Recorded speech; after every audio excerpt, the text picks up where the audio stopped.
नमस्कार। ये है कहानियों का अद्भुत संसार किस्सा कहानी। और किस्सा कहानी में मधुपुर के किस्से सीरीज में मैं आपको सुना रहा हूं अपनी ही लिखी एक कहानी जिसका शीर्षक है भूत बंगला।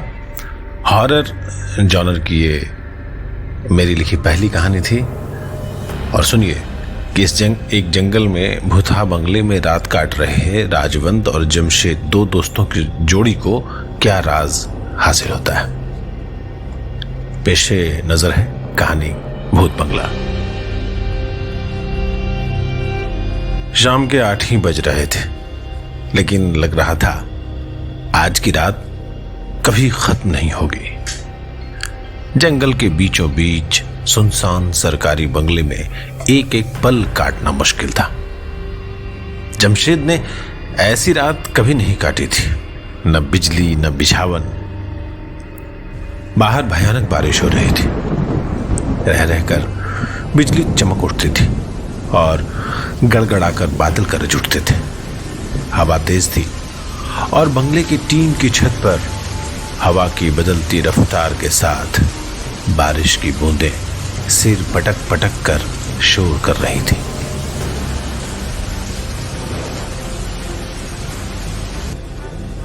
अचानक हवा चली और मोमबत्ती का दम टूट गया।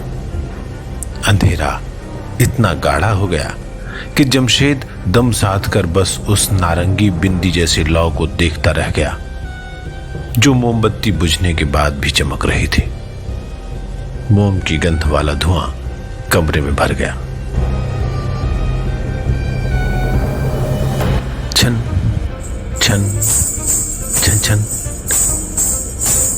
जमशेद को लगा कि छत से घुंघरुओं की आवाज आई हो। कुछ सुना? उसने माचिस के लिए हाथ टटोलते हुए राजवंत से पूछा, क्या? घुंघरुओं की आवाज। जमशेद ने आंखें छत की तरफ टिका ली, जैसे आंखों से ही सुनने की कोशिश कर रहा हो। उसे फिर सुनाई दिया, छन छन छन छन। जमशेद कुछ बोला नहीं, बस उंगलियों से छत की तरफ इशारा किया। राजवंत भी सुनने की कोशिश करने लगा। अरे यार रुके ही क्यों? जमशेद की आवाज में हल्का सा डर और थोड़ी सी खींच थी। अब पूछकर क्या फायदा? राजवंत ने कहा। सही बात थी, अब पूछने का कोई फायदा नहीं था। राजवंत तो थोड़े तैश में आ गया। एक बार भी सोचे तुम, जब फट फट फट फट करती 500 सीसी के बुलेट पर लप से बैठ गए, चलो दादा लॉन्ग ड्राइव पर चलो, बोला था ना? हाँ बोला था, आ गए थे लालच में, लेकिन ऐसे फंसा दोगे सो नहीं मालूम था। दोनों सुबह को झांसी से निकले थे। खजुराहो से ठीक पहले बमीठा मोड़ के पास चाय पीते वक्त अचानक राजवंत का मूड बदल गया था। ए बब्बू छोड़ खजुराहो, चल जंगल देखते हैं। राजवंत को जब जमशेद की मनुहार कर रही होती थी तो वो उसे घर के नाम से बुलाता था। जमशेद की चाय मुंह के मुंह में रह गई। क्या यार गुड्डू, अचानक प्लान बदल लिए? जमशेद जब चढ़ जाता था तो राजवंत को घर के नाम से, यानी उसके पुकारू नाम से गुड्डू कहकर बुलाता था। खैर हमेशा की तरह आखिरी फैसला राजवंत का ही रहा। तो बमीठा मोड़ से दाहिने मुड़कर तकरीबन 25 किलोमीटर टूटी फूटी खड्डेदार सड़क पर चलकर उनकी बुलेट जब पन्ना टाइगर रिजर्व के दरवाजे पर पहुंची थी, तब तक उसका गेट बंद हो चुका था और आसमान बादलों से घिर चुका था। और अभी दोनों जंगल के बीच में एक अंधेरे कमरे में टिके थे। माचिस दो, जमशेद ने चिढ़कर कहा। मेज पर है। जमशेद मेज की तरफ बढ़ा तो ठिठक गया। उसने राजवंत को इशारा किया।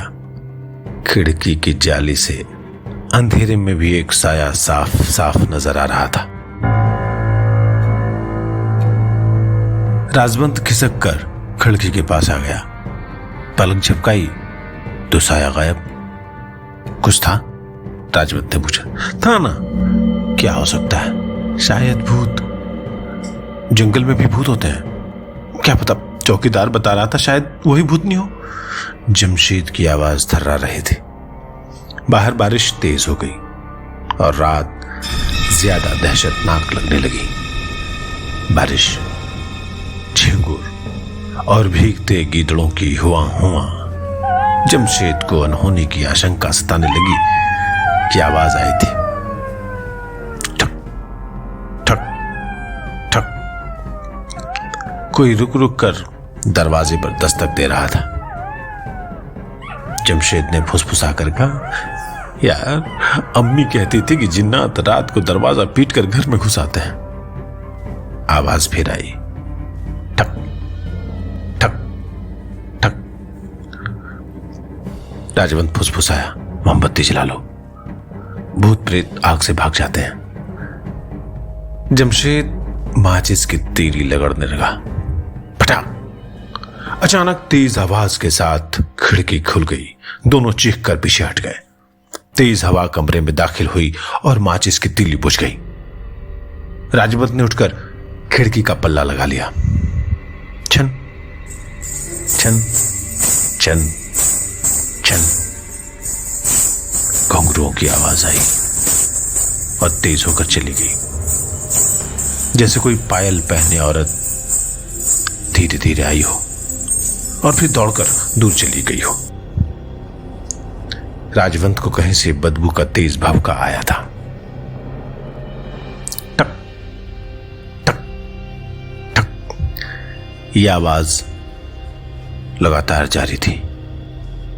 हिम्मत करके राजवंत मोमबत्ती लेकर कमरे से अटैच वॉशरूम में गया तो उसने देखा वॉशरूम की छत टपक रही थी और हर 5-7 सेकंड के बाद एक बूंद कमोड पर टपकती थी और आवाज आती थी, ठक ठक ठक। राजवंत ने बूंद गिरने वाली जगह पर अखबार रख दिया तो आवाज आनी बंद हो गई। वो कमरे में पहुंचा ही था कि जमशेद ने पूछा, क्या था? अरे कुछ नहीं यार, बस सामने देख, राजवंत ने कहा। खिड़की की जाली से वो साया पहले से अधिक नजदीक आ गया था। दूधिया सफेद। अंधेरे में तो वो आकृति एकदम हल्की परछाई जैसे दिख रही थी, पर अचानक बिजली चमकी तो दोनों ने देखा सफेद लवादे जैसा, एक 5-5.25 फीट लंबा लेकिन बहुत ज्यादा चौड़ा एक इंसानी आकृति खिड़की के ठीक सामने बारामदे के नीचे खड़ी थी। उसके पैर नहीं हैं। जमशेद फुसफुसाया। बारामदे के नीचे कुत्ता सिर उठाकर रो पड़ा था। जमशेद और राजवंत के रोंगटे खड़े हो गए। अचानक साया पास आता गया और दोनों खिड़की से पीछे हटते गए। तुमने उसके पैर देखे? राजवंत ने पूछा। नहीं। तो कैसे कहा कि उसके पैर नहीं है? देख नहीं कैसे उड़ रहा था वो साया। भूतों के पैर नहीं होते। और चुड़ैलों के? उनके होते हैं, पर पीछे की तरफ मुड़े होते हैं, मतलब उल्टे साइड की तरफ होते हैं। टक टक टक। ये ठक ठक पिछली बार वाली आवाज जैसी ठहर ठहर को होने वाली आवाज नहीं थी। ये दरवाजे पर दस्तक हुई थी, ठीक सामने से, जोर से। खोल। राजवंत फुसफुसाया। तू खोल। मुझे हनुमान चालीसा याद नहीं है। राजवंत ने बहाना बनाया। मेरा ताबीज घर पे छूट गया है। जमशेद ने जवाबी बहाना बनाया। दरवाजे पर दस्तक तेज और तेज होती जा रही थी।